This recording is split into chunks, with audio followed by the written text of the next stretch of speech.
Hey, haven't done one of these before, but given the desperation to see Dark Tidings and the fact it's only seemed to be out in non-English speaking places, I thought I would crack open the only starter set I bought because I'm still waiting on a display case, and we'll see what we've got in here.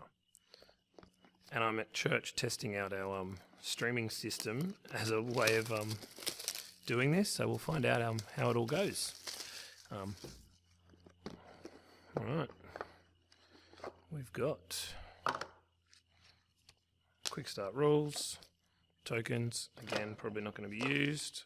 Ooh, new player boards, that looks nice. Yeah, I should have thought about having somewhere to zoom out, but that's too fiddly without making this look ugly. But it does look quite, actually I'll just pan around. It is just a big waterscape which looks spectacular with that robot in there. Let's see, do both players have the exact same one? No, we don't. We have an unfathomable dude. Oh, that is really nice. Look at that. Alright, first look at our new deck kind of containers rather than being in cardboard. Well, let's rip it open and find out what we've got. Move this all out of the way. We have a deck, and yes, the deck list, as we've seen from other countries, is sideways. I've got Sanctum, Shadows, and yes, I have got Unfathomable. And the name is Silver Knee Who Can't Stand Cleanliness. Well, that's a pretty cool sounding name. That's interesting. Sanctum, Unfathomable Shadows, and on the back they are listed in a different order. Alright, well, let's go through these. We have our low tide, high tide card, which, with some quick reference details on the back there. Oh, come on, get in focus. I'll leave that on the side there in case anyone wants to look at it, and we'll go through these. Wickolia. Keys cost +2 during your opponent's next turn on Reap. Beast. Nice. And a second one. Sorry, I'm not very good at aiming this. Portal. If the tide is high, archive Portal on play. Otherwise, raise the tide. So you can archive him and keep him in your archive to re-raise the tide. That looks great. It's an action card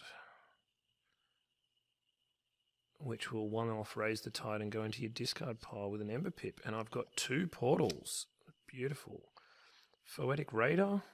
Play capture 2 when the tide is high. Photic Raider gets +4 power. Maybe I should be putting these over where that other card is after I'm finished looking at them.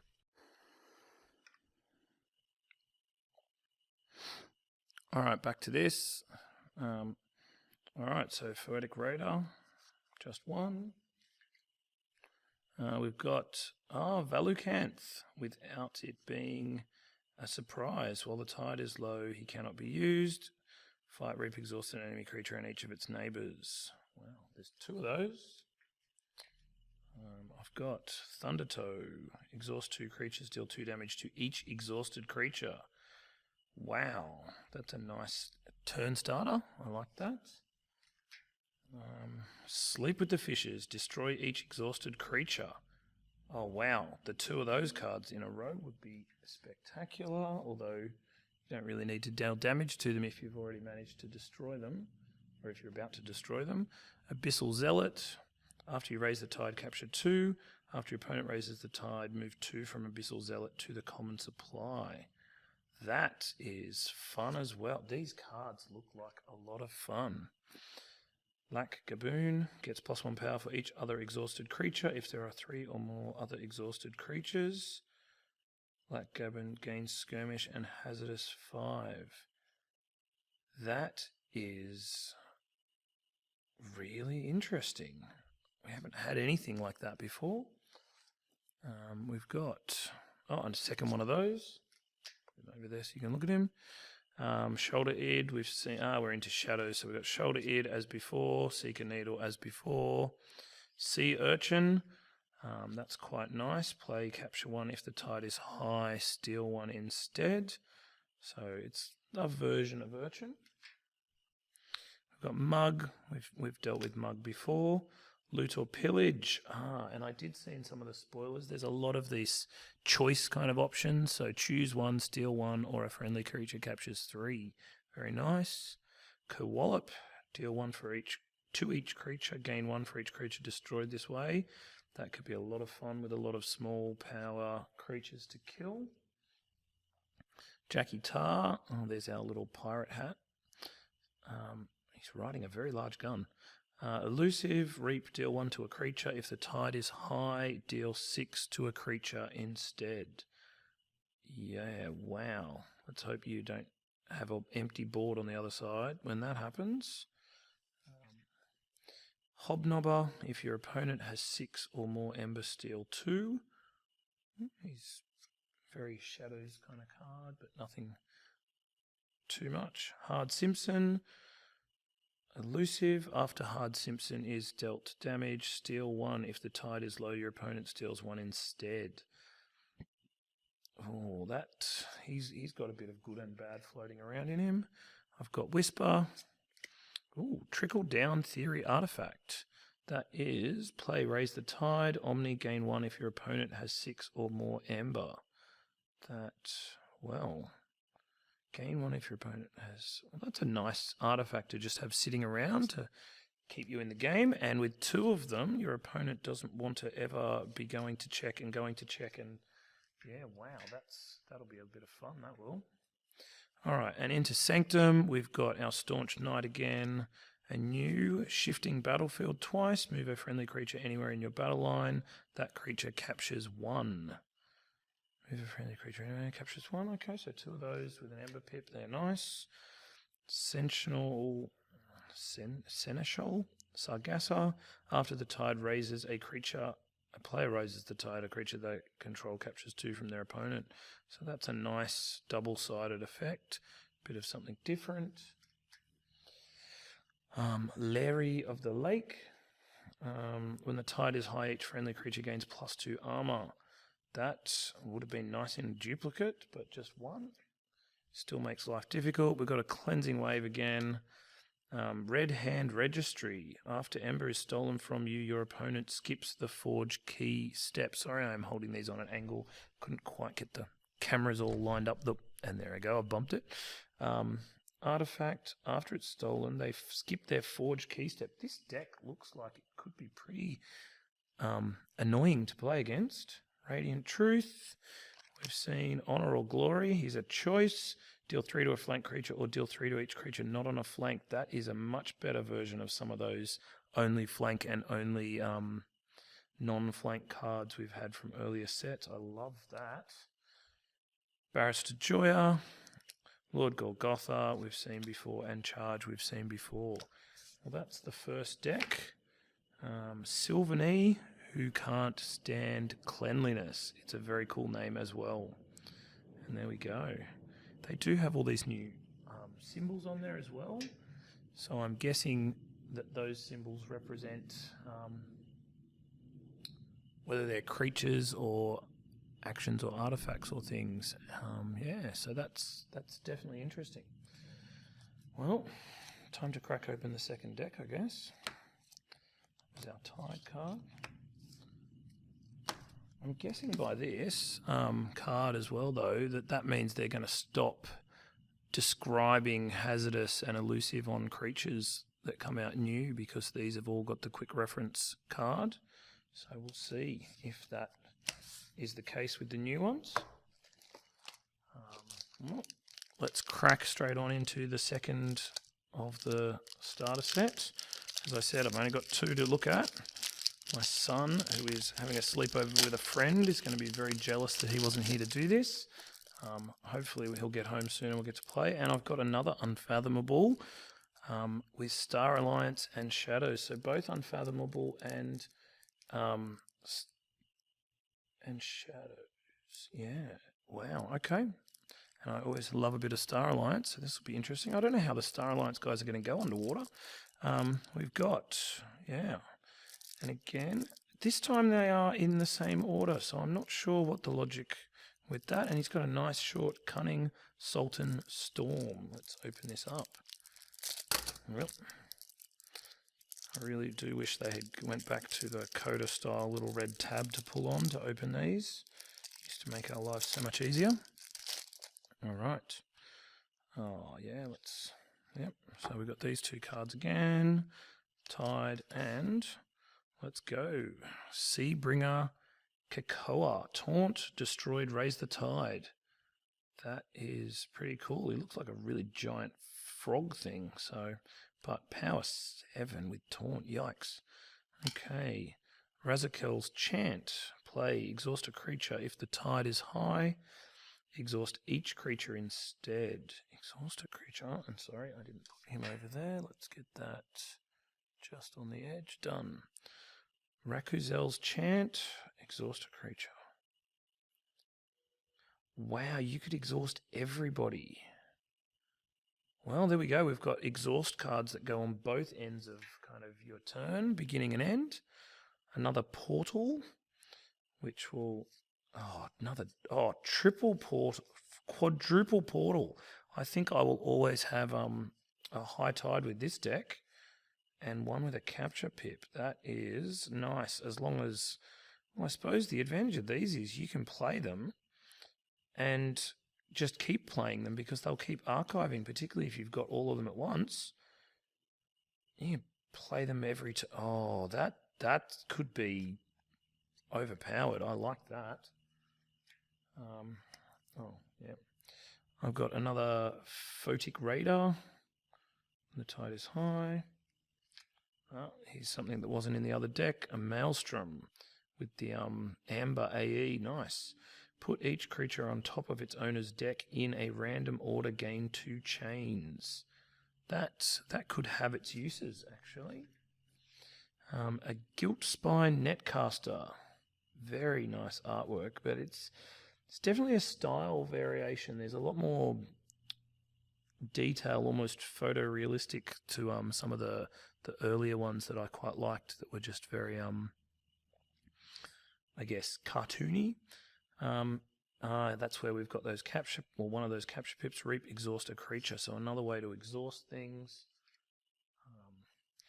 Call of the Void. We've got exhaust a creature. If it was already exhausted, destroy it instead, and its controller loses one. So again, I think that's going to be Unfathomable's little trick. It's going to be lots of exhausting your opponents, which, yeah, only really was an Untamed a little bit thing to do, I think. Corpay. Your opponent cannot play more than one card of each type, action, artifact, creature, and upgrade each turn. Well, that is very interesting. We've all found that Ember Imp Pain. Can't play more than one of each type. Well, if you've got an old school deck with only actions and creatures, that's effectively only 2 cards on your turn. And it's got the capture pip off someone else, I would guess. Yes, it does have the little... I'll move that over a bit. It is from someone else with the lightning bolt. So, Illusions of Grandeur. Choose a house on your opponent's identity card. If your opponent does not choose that house, you gain 3. So we've got a little bit of our dis. Yes, that's really, that makes the game, gives more decisions. I'm liking this. The cards with the choose, and then we've got this. That's making a real match with some of the things we've seen before. I've got Zap. Deal 1 to a creature for each house represented among creatures in play. I think that might have been around before. I just don't remember it. I suppose it doesn't have any water in the picture, so it's probably an old card. Rocketeer Triska with her little fish swimming along in the sky. That's going to be interesting. When the tide is high, Rocketeer Triska's neighbours enter play ready. Well, she's a great card to get down on turn 1 and to keep near a flank somehow. We've got the Officer's Blaster. So a new blaster. This creature gets +2 power and is destroyed. Attach Officer's Blaster to the creature's right neighbour. Oh, that's going to hang around for a while then. That is quite nice. If you've got a long enough battle line, that might never go away. Lieutenant Valmart on his little jet ski thing. Play fight. Reap if the tide is high. Keys cost +3 during your opponent's next turn. So we're going to keep the tide, but we do get key cost increase. So he could be a little frustrating for people. I like it. Diplomat Agung. For the remainder of the turn, a friendly creature belongs to the house of your choice in addition to its other houses. So you can make a creature belong to another house. There could be some really interesting combos depending on the other cards we can get to happen with that. We've got selective preservation. Choose a creature of each power value. Destroy each creature not chosen. Wow, there we go. Some very selective destruction again. Keep one creature at each power value and everyone else is gone. Wow. And I've got that twice, so potentially some board control. I might be getting mixed up between my left and right turns over here. We have an elusive creature. I guess that's called Cheetah. Cheetah. While the tide is high, each of Cheetah's neighbors gains elusive. Okay, we have an elusive card that gives its neighbors elusive. A Z-Wave Emitter, a Z-Ray Blaster, a Z-Particle Tracker, and Z-Force Agent 14. I think these are cards I haven't had in a deck, but they're back. And we'll go into Shadows, where again we start with the old familiar Seeker Needle. We have someone new, One-Eyed Willer. While the tide is high, One-Eyed Willer gains elusive and skirmish. One-Eyed Willer gains elusive and skirmish. So she could be hard to get rid of. And Fight Steal 1 is not bad at all. We've got Loot or Pillage. So steal 1 or a friendly creature captures 3. I think that was in the other deck as well. And Hard Simpson, another repeat again. The stealing both ways when he takes damage, but you want him, I guess you want to leave him on 3 after you've done your damage so they can't damage him and still keep him alive. Could be difficult if he ends up with armor too. Gas Pipes Malone, that's a very cool name. The creature Gas Pipes Malone fights, captures 1 from its own side before fight. That just doesn't quite feel like a Shadows kind of action, but why not? And I've got 2 of those. He's only a 3, so there's a good chance he will die pretty quickly. Cement Shoes, I think I saw the spoiler for this and I loved that idea. Now that we're in the water, we're going to bury people in their cement shoes. Deal 2 to a creature. If it destroys the creature, raise the tide. We throw them in and they push the water level up. That's very nice. A hand cannon. Doesn't look like he's got a hand at all anymore. I think it's been taken away. This creature gains skirmish and fight. Move 1 from the creature. This creature fights to your pool. Oh, well, that would be nice for getting some amber back off people. I've got an artifact submersible. We have a ship. While the tide is high, each friendly thief creature gains elusive. Well, a lot of the thieves are already elusive, but I might have to have a look through this deck and work out how many thief without elusives we've already got. But it's nice to have an artifact. It'll just sit out on the board for most of the game and not really bother me. Finishing Blow again. And we have a Captain Nobeard. Each of his neighbours gains Taunt. So he's going to be very hard to get to because he's hiding between the big guys next to him. If we look closely at that picture, you can see that he's kind of in between a bear pirate and someone else. Well, that's all I've got. I can't really play a game by myself. I might try and do something later with my son. If the church is free and I can get in here and do something. But yeah, I just thought I would give you guys a taste of what's coming, and I look forward to getting a lot of this stuff happening. Not the video streaming, just getting into the set. All right, done.